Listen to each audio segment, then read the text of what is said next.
This is Naked Capitalism Fundraising Week. 1220 donors have already invested in our efforts to combat corruption and predatory conduct, particularly in the financial realm.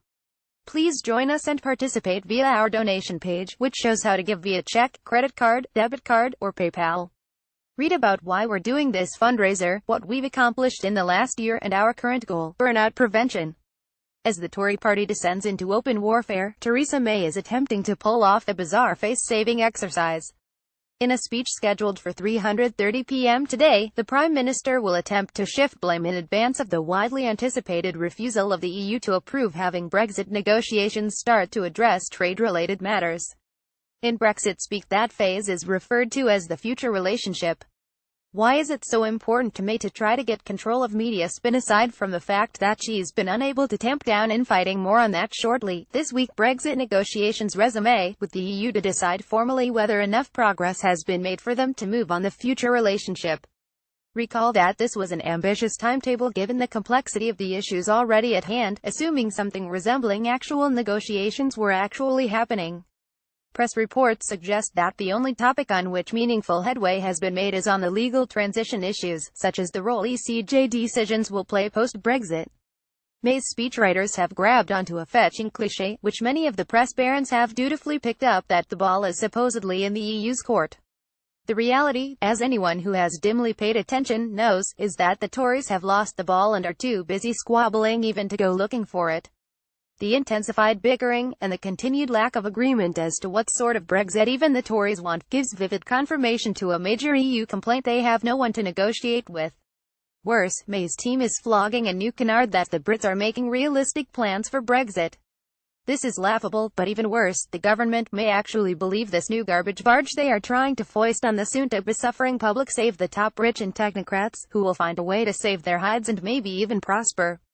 From the Financial Times: in the meantime, Dominic Raab, a minister at the Department of Justice, claimed that the UK was making more extensive plans than previously understood to prepare for the possibility it might leave the EU in March 2019 without agreement on a future relationship.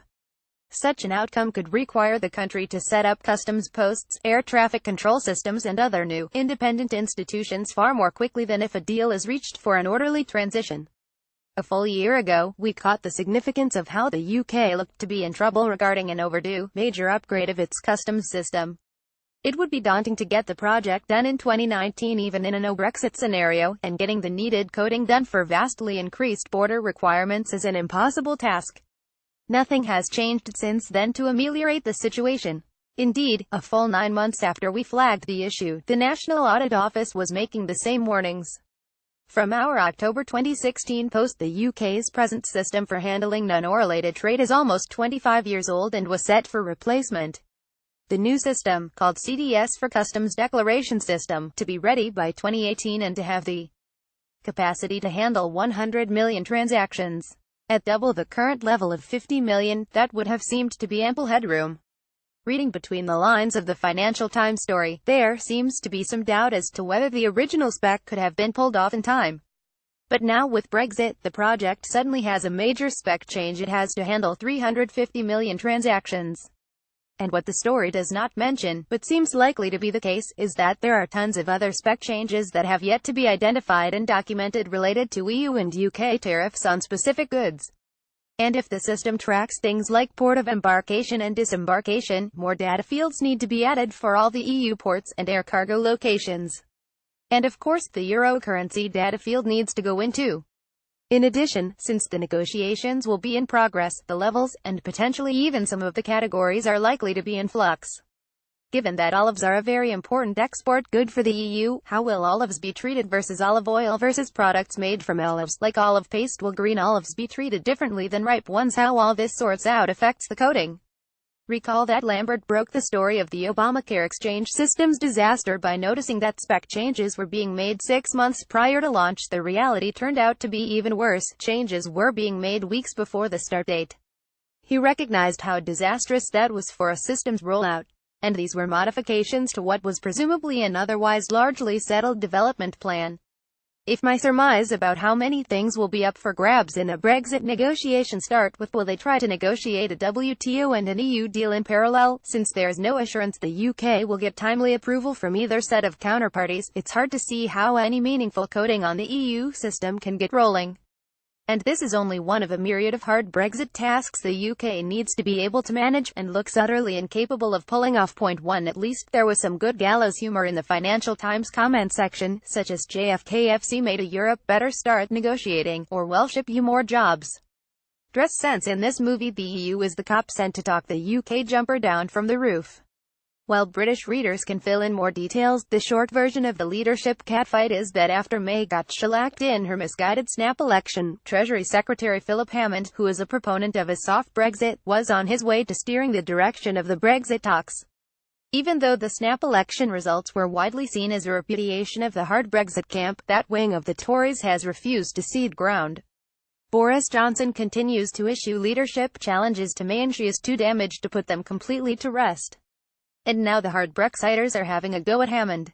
From The Guardian, Philip Hammond's Treasury has come under fire from a leading Conservative Leave campaigner, who said that the gloomy outlook and Brexit in name-only approach of the department risked scuppering the UK's EU exit. Bernard Jenkins' highly critical intervention came while other Tory MPs urged Theresa May to sack the Chancellor, as those on the right of the party flexed their muscles following days of criticism of Boris Johnson and speculation about an autumn cabinet reshuffle. Even wilder, as May has allegedly quietly threatening to depose Boris Johnson as Foreign Secretary, Johnson is saying he won't go the run at Hammond, even though The Guardian later effectively reports in the story quoted above, that the attack on Hammond is more backbencher kvetching than a serious threat, is clearly time to make Johnson's threat look serious. First, from The Independent, Boris Johnson will just say no if Theresa May tries to sack him. The Foreign Secretary will apparently just refuse any attempts by the Prime Minister to demote him, who indicated that he could be moved into another cabinet role in a reshuffle. Allies of Mr. Johnson have warned that doing so would undermine Brexit and destabilize the government. Ms. May has been adamant that she will not hide from a challenge when dealing with the former Mayor of London, according to the Sunday Times. The remarks led to one Tory minister sighing there was a stench of death coming from Downing Street and that Ms. May lacks the authority to demote Mr. Johnson. While it is not unreasonable to point out that cabinet changes would be yet another political fracas and would divert attention from Brexit, I gasped out loud when May appointed Johnson as Foreign Secretary. That in and of itself was clearly a poke in the EU's eye. It is hard to see how the UK can negotiate, as opposed to posture, with Johnson in his current post. For what it is worth, New Statesman argues that May can indeed demote or oust Johnson, but he might become even more of a thorn in her side. That change of nuisance, David Lloyd George once quipped, is as good as a vacation.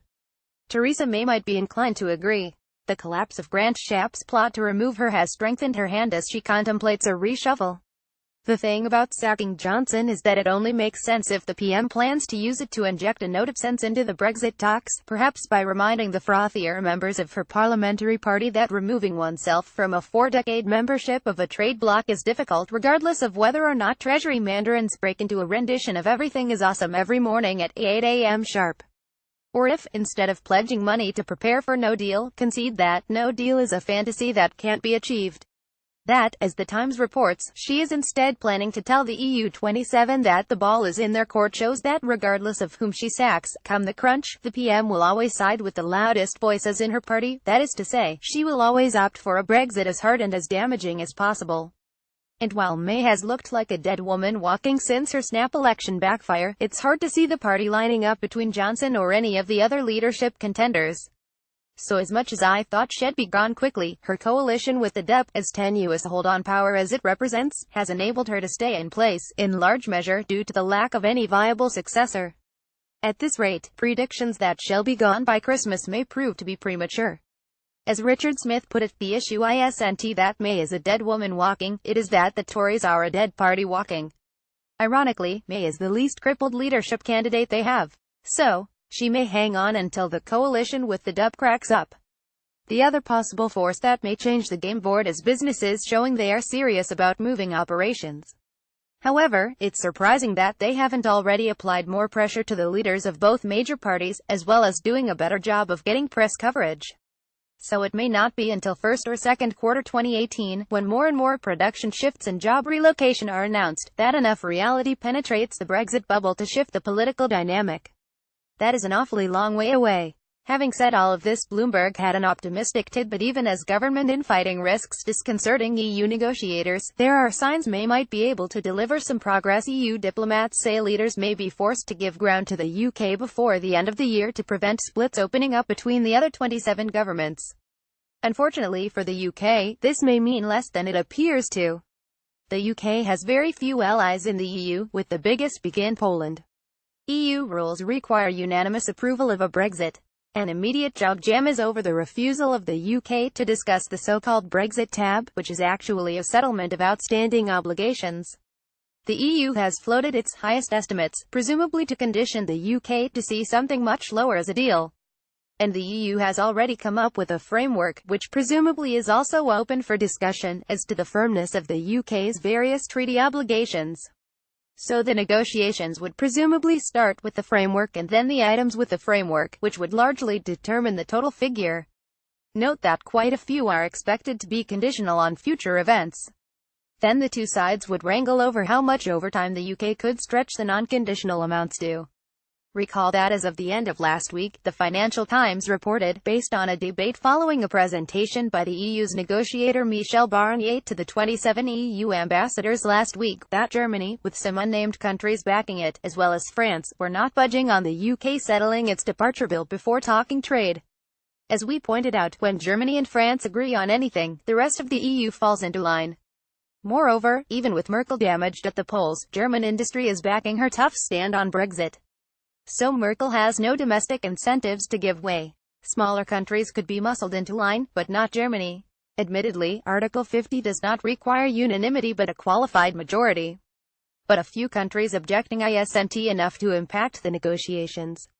So even if there is some grumbling in the EU ranks, I'd need more evidence than this outlier Bloomberg report, which contradicts the results coming out of a major policy debate, to think that the EU will do more than make conciliatory gestures that make only a marginal difference in substance, like this crumb described by the pink paper as a gesture to recognize progress. The EU is considering starting an internal scoping exercise on a transition deal, where the EU 27 would prepare for talks with the UK at a later stage.